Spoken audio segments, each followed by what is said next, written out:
예, 우리가 지금 대림절 이제 마지막 주일을 맞았습니다. 이제 돌아오는 수요일은 이제 예수님께서 이 땅에 오신 성탄절이죠. 그것을 기념하는 날입니다. 사랑하는 성도 여러분, 우리가 오늘 말씀 때가 참에 그리고 보내신 아들에 대해서 오늘 말씀을 살필까 합니다. 먼저 갈라디아서의 말씀은 율법서 중에 우리가 보통 교리서라고 해서 좀 딱딱하게 느낄 수 있습니다. 그렇지만 이 갈라디아서 말씀을 통해서는 우리가 하나님의 기하신 그 뜻을 명확히 알 수 있는 성경입니다. 갈라디아서는 그렇게 길지 않는 성경이기 때문에 주님께서 우리에게 허락하신 귀하고 복된 말씀을 함께 하기를 원합니다. 잠깐만요. 전화 받으세요. 그 업체 선상입니다. 죄송합니다.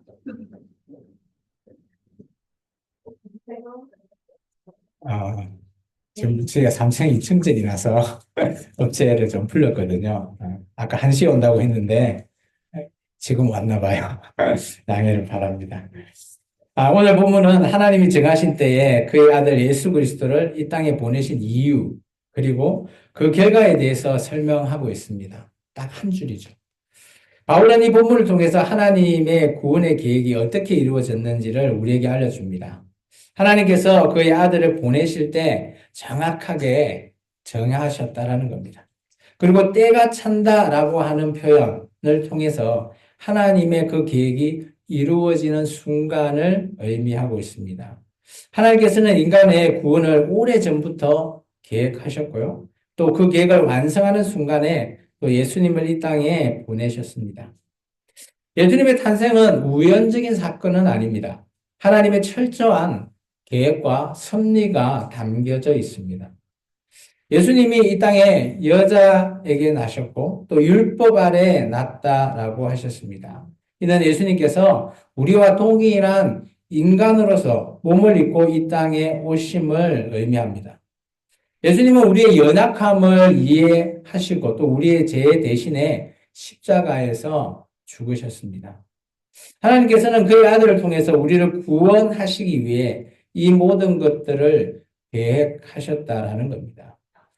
우리는 이 놀라운 구원의 계획을 통해서 하나님의 사랑과 은혜가 얼마나 깊은지를 오늘 말씀을 통해서 한번 깨달아 보는 시간이 되도록 하겠습니다. 하나님께서는 그의 아들을 보내신 목적이 율법 아래에 속량하시기를 위함이다라고 말씀하셨습니다. 우리는 모든 죄로 인해서 율법의 저주 아래에 있지만 예수님께서는 우리의 죄 대신에 십자가에서 죽으심으로 우리의 그 죄를 속량하셨다라는 겁니다. 속량이라는 뜻이 뭔가 하면 값을 주고 다 치렀다라는 겁니다. 예수님께서는 희생을 통해서 우리의 죄를 자유롭게 하셨다라는 겁니다. 따라서 하나님의 자녀가 되는 특권을 얻게 하셨습니다. 우리는 이제 더 이상 종이 아니라 이제 하나님의 아들, 딸들로 우리가 신분이 변화된다라는 것을 말하고 있습니다. 하나님께서는 우리가 그의 자녀임을 확정하기 위해서 성령님을 보내주셨죠. 성령님께서는 우리의 마음 가운데 거하시고 또 우리가 하나님을 아빠, 아버지라 부를 수 있는 그런 귀한, 그죠? 잘 한번 생각해 보시면 남의 집 아버지를 우리가 아빠라고 부를 수는 없잖아요. 또 우리가, 그죠? 양자가 되어서 아빠, 아버지를 부를 수 있는 그 특권, 권세를 함께 누릴 수 있게 오늘 우리에게 주셨다라는 겁니다.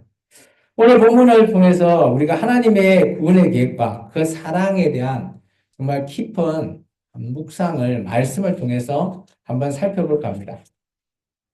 오늘 우리 말씀 갈라디아서 4장 4절의 말씀입니다. 같이 한번 읽어볼까요? 때가 참에 하나님이 그 아들을 보내사 여자에게서 나게 하시고 율법 아래 나게 하신 것은 때가 찼다라는 겁니다. 이 때가 어떤 때냐? 성경에서는 이 때를 두 가지를 얘기하고 있습니다. 우리가 때 하면 시간을 얘기하는 거죠. 우리가 지금 물리적인 시간, 지금도 우리가 예배를 드리고 있고요. 지금 11시 16분을 지나가고 있는데 이 시간을 헬라어 시간으로 크로노스라고 하는 시간을 쓰고 있습니다. 이에 반해서 이 물리적인 시간이 아니라 하나님이 정해놓은 시간이 있다라는 겁니다. 그 시간을 성경에서는 카이로스라고 쓰고 있습니다. 그러면 오늘 여기 갈라디아서 4장 4절은 어떤 시간을 쓰고 있을까요? 말씀해 보시죠. 크로노스일까요? 카이로스일까요? 아무도 대답을 안 하시군요. 제가 얘기해 드리겠습니다. 여기의 시간은 원어로 살펴보면 크로노스로 쓰여지고 있습니다. 그렇다면, 이때가 하나님이 보낸 때가 아닌 거 아니야? 라고 생각할 수 있습니다. 그렇지 않다고 봅니다. 이때는, 그죠? 저는 이 두 가지가 복합되어 있는 때라고 봅니다. 하나님이 계획하시고 준비하신 때가 있고요. 그 때와 또 물리적인 정말 이때에 예수님께서 탄생해야 될 그때가 함께 맞물려 있는 시간, 때라는 거죠. 이게 어떻게 보면 입체적으로 두 가지의 시간이 동시에 이루어진 때, 그때라고 보시면 좋을 것 같습니다. 하나님께서는 우리에게 이 아들을 보내시고 또 이 아들을 통해서 예수님이 이 땅에 오심에 대해서 예언을 구약의 많은 선지자를 통해서 예언하셨습니다. 그 비견의 예는 이사야 선지자죠. 한번 같이 읽어볼까요? 그러므로 주께서 친히 징조를 너희에게 주실 것이라. 보라 처녀가 잉태하여 아들을 낳을 것이요 그의 이름을 임마누엘이라 하리라. 이게 마태복음도 있거든요, 1장에. 근데 마태가 이사야 선지자의 말씀을 인용한 것 같습니다. 그죠? 처녀가 잉태하여 아들을 낳는다. 그죠? 우리가 예수님의 탄생에 대한 배경을 모르시는 분은 없으시죠? 그죠? 성령님으로 말미암아 잉태해서 처녀 마리아가 아들을 낳은 그 아들이 바로 예수님이었잖아요.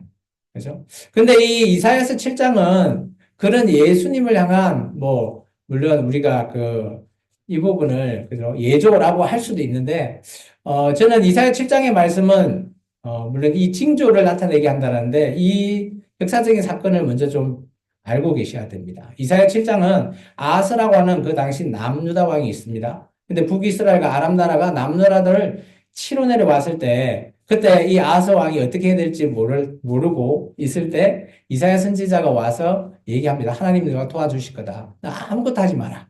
라고 말씀하시면서 그죠? 바로 처녀가 잉태하여 아들을 낳는 이 징조를 네가 보면 북이스라엘과 아람 군대는 그죠? 물리치해져 있을 시간을 얘기하고 있습니다. 그게 1차적인 징조에 대한 내용입니다.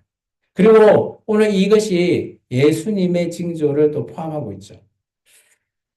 그리고 예수님이 여자에서 나시고 율법 아래에서 나셨다라고 하십니다. 예수님께서는 그죠? 인간의 몸으로 나셨죠. 예수님은 원래 하나님이었습니다. 하나님 우편에 계시는 하나님과 함께 하셨던 구약에서도 그죠? 보시면 예수님 이렇게 표현을 하고 있지 않지만 성부, 성자, 성령님이 함께 있는 것을 우리가 구약 성경을 통해서도 우리가 충분히 찾을 수 있습니다. 그런데 그 하나님이 인간의 몸으로 지금 우리의 죄의 문제를 해결해 주시기 위해서 이 땅에 오신 겁니다. 히브리서 4장 15절은 이렇게 표현하고 있습니다. 우리에게 있는 대제사장, 바로 예수님입니다. 예수님은 우리의 연약함을 동정하지 못하실 이가 아니다. 충분히 우리의 연약함이 죄잖아요. 죄의 문제를 해결하실 분입니다. 모든 일에 우리와 똑같이 시험을 받아요. 이 땅에 성육신 하셔서 우리의 육체와 함께 오신 분이라는 거죠. 근데 그분은 원래 죄가 없으신 분이라는 겁니다. 히브리스 저자가 이렇게 얘기하고 있죠. 예수님은 우리와 똑같이 모든 고통과 시험을 이해하시고 그렇기 때문에 우리를 하나님한테 그죠? 중보할 수 있는 그런 분으로 오셨다라고 말하고 있습니다. 하나님께서는 그의 아들을 통해서 우리를 구원하시기 위해 이 모든 것들을 계획하셨습니다. 예수님의 탄생은 하나님의 구원 계획의 시작이죠. 또 우리가 잘 알고 있지만 예수님이 그래서 이 땅에 태어나고 또 사역하시고 또 십자가에 죽으시고 부활하시기 때까지의 모든 그 예수님의 이 전생의 이런 모든 계획이 하나님의 뜻이었다라는 겁니다. 또한 우리는 하나님이 정하신 때에 대한, 그죠? 우리가 신뢰를 배워야 합니다. 왜냐? 이때가 근데 언제냐? 하나님이 때가. 우리는 알 수 없습니다. 근데 하나님께서는 우리에게 그 때를 허락해 주시고 그 때를 알려주신다는 거죠. 마치 천사를 통해서, 그죠? 마리아에게 아들이 태어날 것을 예견하듯이 말입니다. 전도서 3장에는 이렇게 얘기하고 있습니다. 범사가 기한이 있고 천하 만사가 다 때가 있다. 여기 때가 물론 우리의 물리적인 시간의 때가 있을 수도 있지만 하나님의 정한 기한 때는 언제나 존재한다라는 겁니다.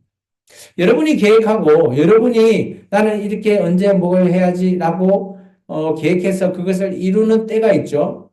마찬가지 하나님도 마찬가지입니다. 우리에게 하나님이 향하시는 그죠 사명을 정하는 때가 다 있다라는 거죠. 여러분은 예수님을 어떻게 믿으셨습니까? 누군가에 의해서 전도를 받고 교회에 나오게 되고 예수님을 알게 되지 않았습니까? 그때를 여러분은 그냥 일반적으로 흘러가는 시간에 누가 나한테 했으니까 우연히 라고 말할 수 있습니다. 근데 우연이라는 것은 성경에 존재하고 있지 않습니다. 그 때가 바로 하나님이 우리에게 관여한 시작의 카이로스 때라는 겁니다. 하나님이 정하신 때는 예수님을 보내시는 것이 우리에게 큰 위로와 희망이 되기 때문이죠. 우리는 하나님의 그 계획이 완벽히 이루어질 수 있는 것, 그것을 우리가 믿죠.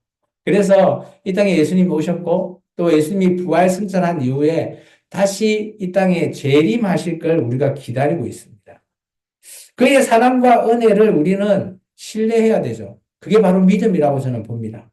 대림절을 맞아서 우리가 하나님의 구원의 계획을 기억하고 또 그분을 사랑하고 감사하며 그분을 향해서 우리가 찬양한다는 것, 이게 그죠? 바로 하나님을 앞에 우리의 믿음을 드리는 것이라고 저는 봅니다. 어느 작은 마을에 한 농부가 살고 있었다고 합니다. 그는 매년 농작물을 이렇게 심고 수확을 하면서 이어가는 농부죠.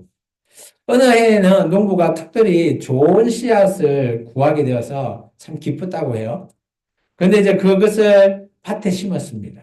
그런데 하필이면 그 해가 그죠? 여름이 막 길고 가뭄이 심하고 비도 잘 오지 않고 하다 보니까 농부 입장에서는 너무 마음이 좀 안 좋은 거예요. 제가 농부가 아니라서 잘 모르겠는데 아마 비가 와야 될 때 비가 안 오면 너무 힘들죠.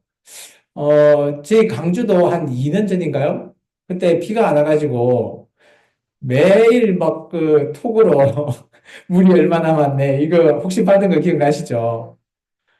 근데 기도가 나오더라고요. 간절함이.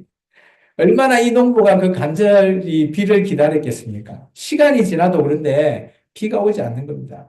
하나님께 기도하고 기도했는데 농부가 그렇게 기도하고 했는데 농부는 절망을 하게 됐다고 합니다. 점점점 낙심에 이르죠. 하나님 계시는 거 맞아? 하나님이 내 기도 왜 안 들어주시지? 그럴 수 있습니다. 이런 실망과 좌절 속에서 하루하루 보냈는데 그런데 어느 날 그 마을에 큰 폭풍우가 지나갔다고 합니다. 이 폭풍은 마치 태풍과 같이 모든 농작물이나 이런 것들을 다 엎어버린다고 합니다. 농부가 걱정이 되죠. 뭐 걱정이 됩니까? 밭에 씨를 뿌려놨으니 이거 엉망이 되겠구나 생각을 했다라고 합니다.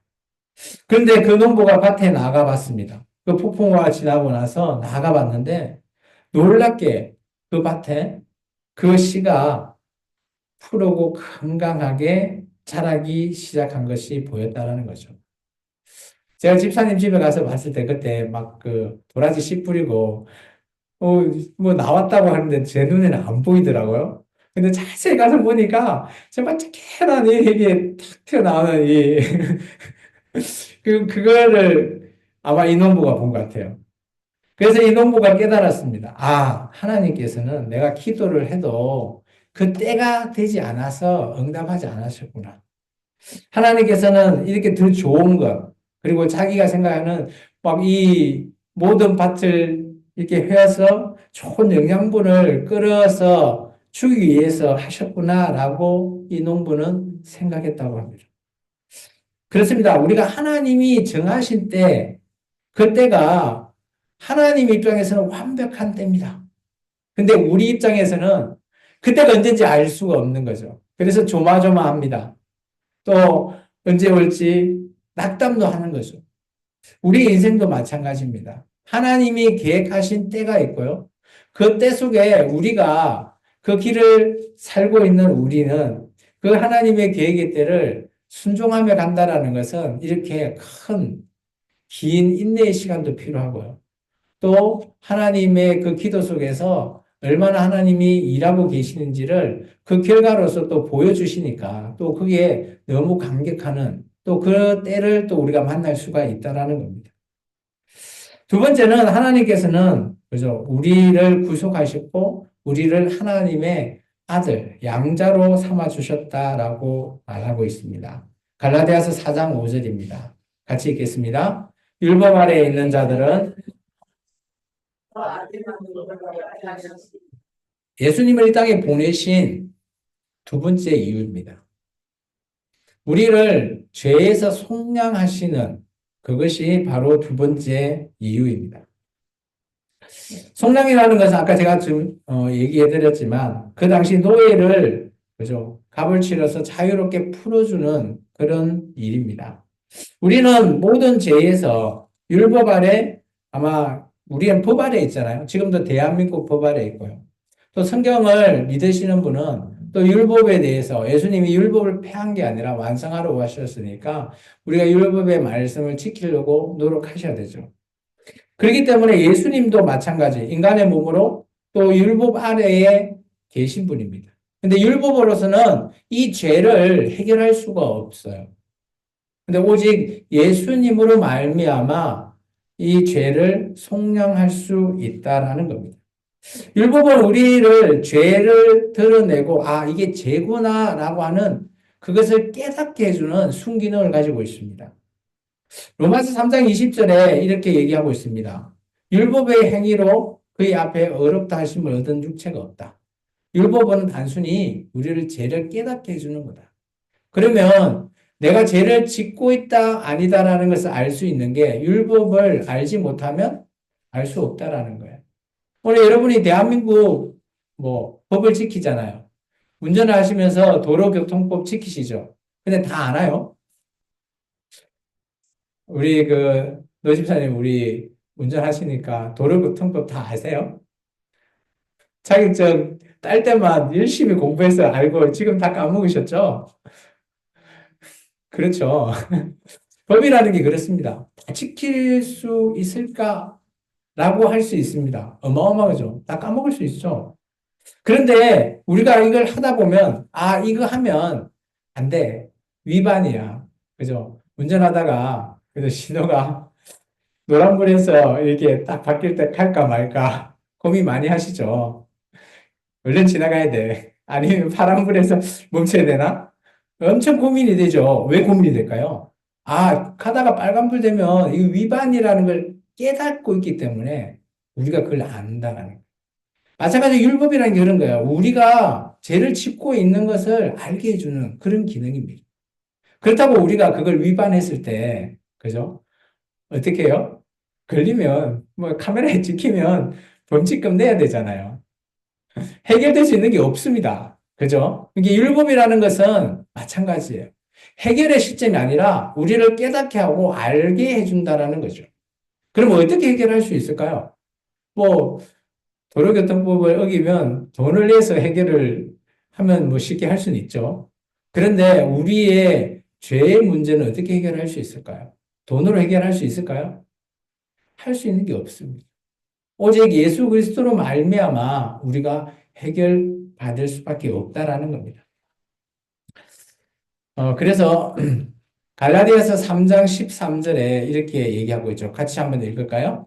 그리스도께서 우리를 위하여 저주를 받으사 율법의 저주에서 우리를 속량하셨으니 기록된 바 나무에 달린 자마다 저주 아래에 있는 자라 하였습니다.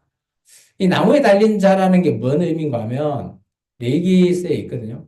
나무에 달려서 죽는 사람은 이게 죄가 있어서 달려 죽었다라고 그들이 통상 그렇게 생각하고 있는 법입니다. 예수님이 어디 달렸죠? 십자가잖아요. 십자가가 센가요? 나무거든요. 그러면 좀 아이러니 아닙니까? 예수님이 나무에서 죽었으면 저주받았나? 라고 생각할 수 있죠. 그 당시 유대인은 그렇게 생각했다라는 거예요. 예수님이 나무에 달려서 십자가에서 처형당했기 때문에 저자는 저주받은 자야. 지금 제 뒤에도 십자가 있죠. 근데 이 십자가 그러면 어떤 의미일까요? 저주받은 자가 다는 십자가일까요? 그건 아니라는 겁니다. 예수님께서는 십자가에서 죽으셨지만 그 저주를 어때요? 속량, 해결하신 분입니다. 예수님의 속량을 통해서 우리는 더 이상 율법 아래, 저주 아래 있지 않다라는 것을 말하고 싶다라는 거죠. 바울은. 그래서 우리가, 그죠? 법법 좋아하는 사람, 또 이 얘기를 하면 되는지 모르겠지만, 하여튼 법 좋아하는 사람, 뭐 우리나라 최고의 수장인 사람이, 그죠? 지금 있잖아요. 법 좋아하는 거 아니다라는 것도 좀 보이긴 합니다만은, 어쨌든 간에 우리가 죄에서 자유롭게 되고 하나님의 자녀로서 특권을 얻을 수 있게 되는 것, 그게 뭘까요? 그것은 바로 예수님을 우리가 주님이라 부르고 우리가 예수님을 믿는 거라는 거죠. 사도 요한은 우리에게 이렇게 얘기하고 있습니다. 이 뭐 구절 잘 알죠? 같이 한번 읽을까요? 영접하는 자. 누구를 영접해요? 예수님을 영접하는 자에게 하나님께서 뭘 주셨다고요? 내 자녀, 아들, 딸이 되는 권세를 주셨다라고 합니다. 이게 예수님을 믿은 우리는 하나님의 자녀들이에요. 여러분 그렇게 생각하세요? 감사합니다, 목사님.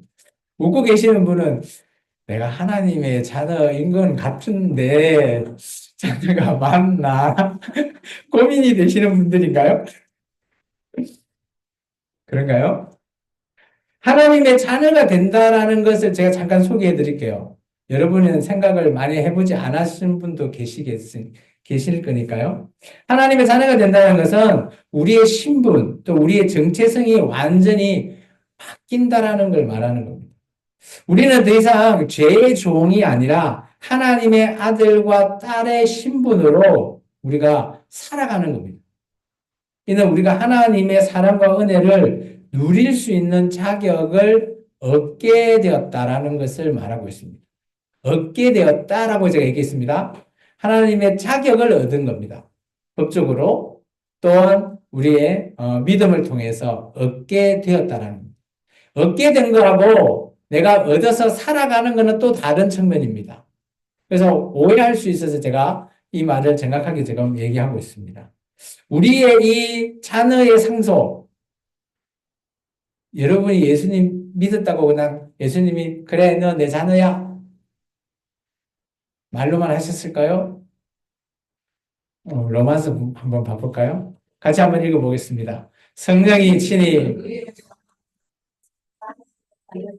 하시나니 자녀의 명과 상속자 앞고 하나님의 상속자여 그리스도와 함께 상속하니 우리가 그와 함께 영광을 받기 위하여 주관함과 함께하여야 할 것이니라.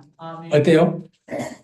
성령님께서 그죠? 우리와 함께 하나님의 자녀 된 것을 정언해 주신대요. 그러면 내가 예수님을 믿은 것 이 자체가 얼마나 소중한지 이해되세요? 내가 예수님을 제대로 믿고 있으면 내 이 믿음을 물론 나는 알죠. 그런데 하나님도 아신다는 거예요. 그러면서 성령님이 나의 믿음을 증언해 주시겠대요. 언제요?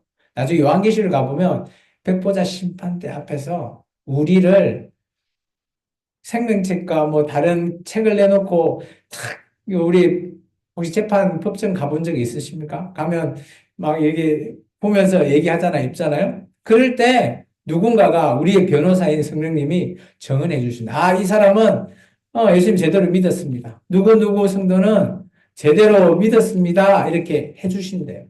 그거가 바로 하나님의 자녀의 특권입니다. 이 땅에서 우리가 누릴 수 있는 바로 상속자의 특권이죠. 자녀면 다 상속자 맞죠? 아닌가요? 여러분의 부모님 밑에 자녀들이 있으면 요즘은 그냥 법적으로 옛날에는 첫째가 뭐 좀 많이 떼가고 뭐 그러는데 요즘은 그런 거 없더라고요. 무조건 법적으로 보면 다 그냥 n분의 1이던데요? 맞나요? 그러면 어때요? 상속자 맞죠? 내가 하나님의 자녀이면서 동시에 상속받을 수 있는 상속자의 특권까지 갖고 있는 겁니다. 우리가 하나님의 자녀로서의 이 상속은 그죠? 어마어마한 하나님의 귀한 축복과 은혜가 우리와 함께 한다라는 사실이라는 거죠. 근데 이거를 여러분 누리고 사세요? 나는 하나님의 자녀인데 그거를 남한테 내세우고 사시나고요. 아니 뭐 드라마 보니까 재벌집 아들이 그죠? 호텔 같은 데 차 타고 촥 가면 막 그 호텔 그 벨보이가 나와갖고 막 키도 받고 이막 인사도 하고 하잖아요. 어떻게 알죠? 그 사람이 그 호텔 그 상속자니까 나와서 막 인사를 하는 거예요. 근데 그죠? 아무 말도 안 하고 아무것도 모르면 일반 사람이 가면 그렇게 친절하게 할까요? 그러지 않을 겁니다. 하나님의 상속자가 된다는 거는 뭐 드라마에 뭐 나오면 그 호텔 상속자보다 더 큰 영광이 여러분이 나중에 가게 될 천국이라 하겠습니다. 그 천국에서 여러분을 맞이하실 거라는 겁니다. 세 번째, 그러면 상속자에 대해서 좀 자세히 한번 살펴볼까요? 갈라디아서 우리 4장 7절과 그죠? 6절과 7절에 이렇게 표현되어 있죠. 너희가 아들이면 이므로 하나님의 그의 아들의 영을 우리 마음 가운데 보내사 아빠 아버지라 부르게 하셨다. 이게 우리가 상속자라는 건 뭐예요? 내가 하나님을 아버지라고 부를 수 있는 특권을 준 거라는 겁니다. 그래서 우리가 종이 아니고 아들이고 그리고 하나님의 유업을 이을 수 있는 것이라는 것을 말하고 있습니다. 하나님께서는 우리가 자녀로 확정하기 위해서 좀 전에 로마서 말씀처럼 성령님을 보내주셨잖아요. 성령님께서는 우리 마음 가운데 거하시고 우리 하나님을 아빠 아버지라 부를 수 있게끔 하셨다는 겁니다.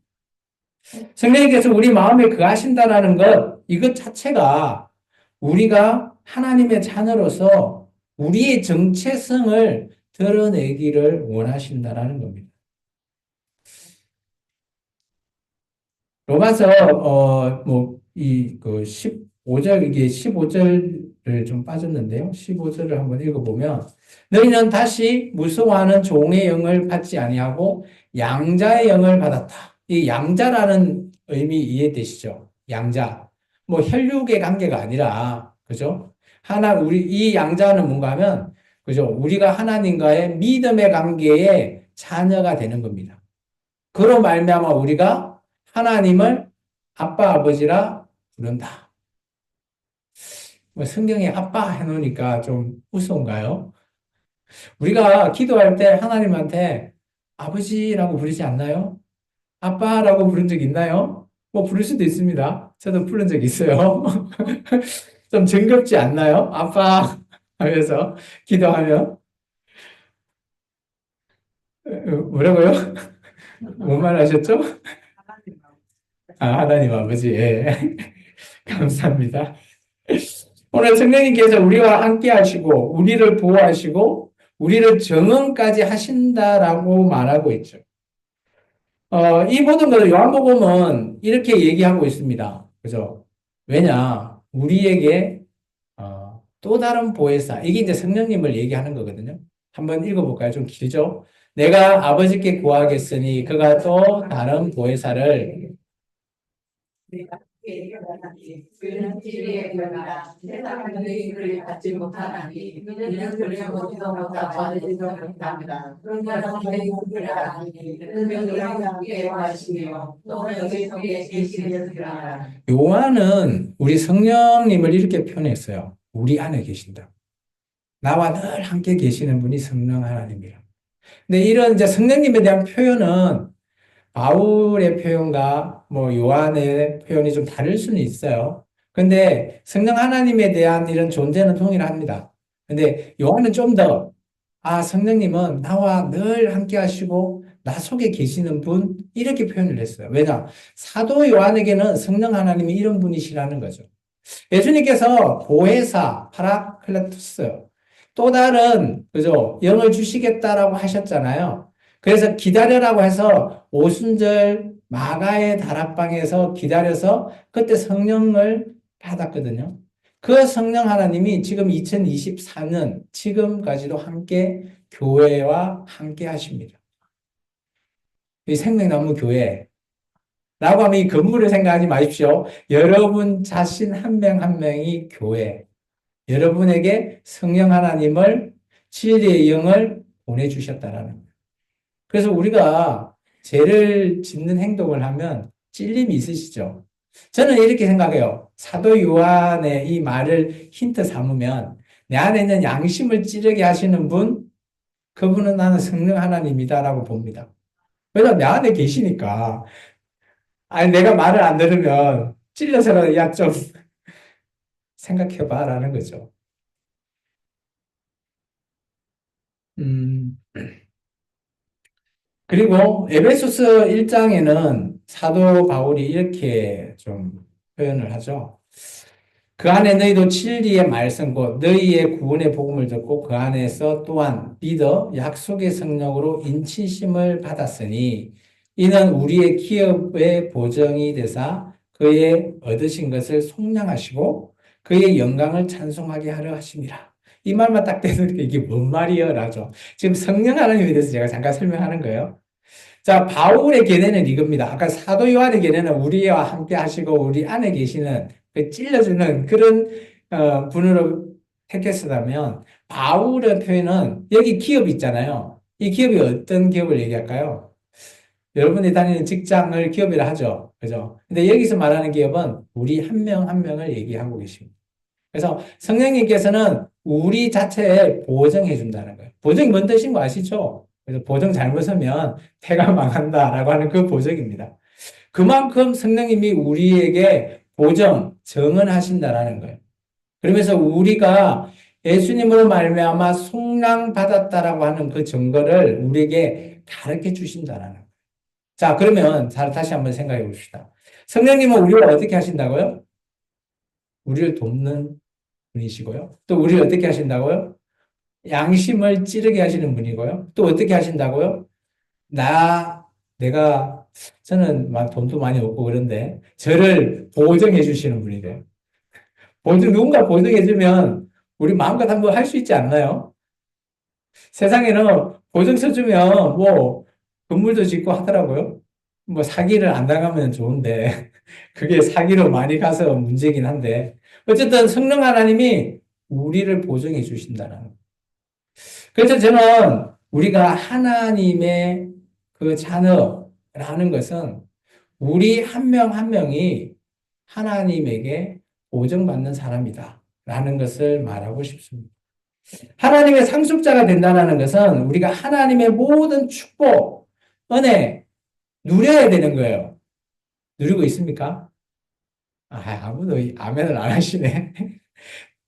안 누리고 있으니까 이제 이 시간 이후부터 하나님의 축복과 은혜를 누리시기 바랍니다. 우리가 하나님의 자녀로서 그분의 사랑과 은혜를 누려야지만이 우리가 그것을 나눠줄 수도 있고요. 또 그분의 영광을 돌려드릴 수 있는, 찬양할 수 있는 겁니다. 그런 것은 우리가 하나님의 상속자이기 때문에 가능하다라는 겁니다. 하나님의 상속자가 된다라고 하는 이 표현, 오늘 하나님을 닮아간다라는 것을 말하고 있습니다. 에베소서 5장 1절과 2절은 이렇게 얘기하고 있습니다. 같이 한번 읽어볼까요? 그러므로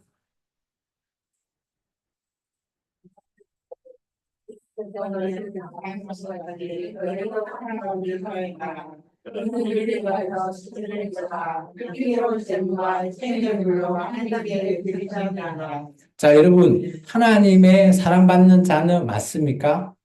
그러면 여러분은 하나님을 본받는 자가 되라고 합니다. 그 본받는 게 뭐냐? 예수님이 우리를 사랑한 같이 우리도 서로 사랑하는 겁니다. 숙제 잘하고 계시죠? 우리 고정미 성도님 요즘 안 하시나요? 잘하고 계시죠? 감사합니다. 우리 노래숙 집사님 잘하세요? 묻고 계시군요. 사랑합니다. 이 표현이 하나님의 자녀로서 우리가 할 수 있는 가장 첫 번째 일입니다. 예수님이 우리에게 너희도 서로 사랑하라라고 하셨어요. 사랑을 나누고 사랑을 한다는 건 물론 말로부터 시작이 될 수 있는데 우리 안에 마음도 함께 더불어서 사랑하는 겁니다. 예수님께서는 우리를 위해서 그죠? 향기로운 제물, 희생 제물로 드리셨잖아요. 여러분의 제가 어제 그 무안에 가서 성경 강좌를 좀 했는데 제가 베드로 전후서하고 유다서를 했거든요. 베드로 전후서와 유다서는 베드로의 순교 직전에 쓰여진 성경입니다. 그래서 이제 순교에 대해서 잠깐 뭐 이렇게 언급을 좀 했는데 정말 순교라고 하는 것 이게 한국 교회가 많은 분들이 순교를 많이 하셨어요. 근데 요즘은 한국 교회가 순교라고 하는 단어가 전혀 쓰여지고 있지 않아요. 또 교회뿐만 아니라 한국이 너무 잘 사다 보니까 순교? 그게 뭐예요? 할 정도로 그렇게 되죠. 정말 중요한 거는 이 순교에 뭐가 있을까요? 그거는 사랑이 있다는 거예요. 하나님을 사랑하는 사랑. 그렇기 때문에 오늘 이 순교라는 것을 포함하고 있습니다. 죄송합니다. 전화 한번 받아주세요. 어느 날 한 부부가 고아원에서 한 아이를 입양하기로 결정했다고 합니다. 이 부부는 오랫동안 아이를 갖기 위해서 기도했지만 하나님께서는 그들에게 입양을 통해서 가족을 이루게 하셨다고 해요. 처음에 이 소년을 만났는데 그 소년이 데려왔는데 뭐 조금 적응하기가 쉽지 않았다고 합니다. 새로운 환경에 적용하다 보니까 이 소년도 또 그 데리고 왔던 부모들도 서로 좀 서먹서먹한 것 같습니다. 어느 정도 시간이 지나고 나서 그죠? 그래도 부모들이 이 소년을 향해서 끊임없이 사랑과 관심을 보여줬다고 합니다. 이제 소년이 점점점 마음을 열겠죠. 그리고 어느 날 부부에게 소년에게 이런 얘기를 했다고 합니다. 야, 너는 내가 데려온 양자지만, 자, 입양을 해왔지만, 너는 앞으로 나의 자녀고, 나한테 모든 것들을 상속받을 법적인 권한이 있단다라고 말했다고 합니다. 소년은 그 순간, 자신이 기존에, 그런 낯설고, 또 자기의 생부나 생모를 생각을 했지만, 이제는 그 모든 것들을 내려놨다고 합니다. 그리고 그는 자신을 입양했던 그 양부모에게 그죠? 가족을 되기 위해서 노력을 했다고 하죠. 이 소년이 그 이후에 그 부모를 향한 사랑이 점점점 싹텄죠. 이 얘기는 우리의 삶에서 우리가 하나님의 자녀로서 살아간다라고 하는 것을 말하고 있어요. 우리가 예수님을 믿고 예수님 앞에 우리가 나왔지만 예수님을 향한 우리의 믿음과 사랑이 뭐 각자에 따라서 다 다를 수 있습니다. 그런데 우리가 하나님의 자녀라는 그 상속자라는 개념을 통해서 여러분 한 명 한 명의 그 믿음과 여러분 한 명 한 명이 나는 하나님의 자녀로서 내가 이제 주님과 함께 하겠다라고 결단하시면서 정말 상속자로서 누리면서 사시기를 주 이름으로 축원합니다. 시간이 많이 갔습니다. 결론을 해야 되겠네요. 사랑하는 성도 여러분, 오늘은 우리가 갈라디아서 4장 4절에서 7절의 말씀을 통해서 하나님의 놀라운 구원의 계획과 그리고 그분의 사랑을 깊이 한번 묵상해 봤습니다. 하나님께서는 정하신 때가 있습니다. 그때에 우리에게 예수 그리스도를 이 땅에 보내주셨죠. 또 그 구원의 계획을 통해서 하나님의, 그죠? 그 섭리, 또 하나님의 사랑하심의 그 결과가 오늘 우리가 예수님을 지금 믿고 예배할 수 있는 거라 봅니다. 이처럼 하나님의 이 계획은 우리가 보기에는 불완전하고 우리가 보기에는 이루어지지 않았다고 보지만 하나님의 이 계획은 예수님을 통해서 다 이루어졌다라는 겁니다. 그리고 우리가 이 예수님의 속량을 통해서 우리가 죄에서 자유하게 되셨죠. 하나님의 자녀의 특권을 얻게 되었다라는 겁니다. 따라서 우리가 하나님의 상속자로서 이제 하나님 앞에 아빠 아버지라 부르며 기도하는 저와 여러분이 되기를 축원합니다. 대림절 기간 동안 우리가 하나님의 구원의 계획을 이렇게 기억하고 그분의 사랑을 늘 감사하면서 오늘 주님 앞에 찬양하는 삶으로 이제 하나님의 자녀의 특권을 누리면서 사시기 바랍니다. 숙제 잘하시고요. 그게 하나님을 사랑하는 길입니다. 기도하겠습니다. 사랑해 주님 감사합니다.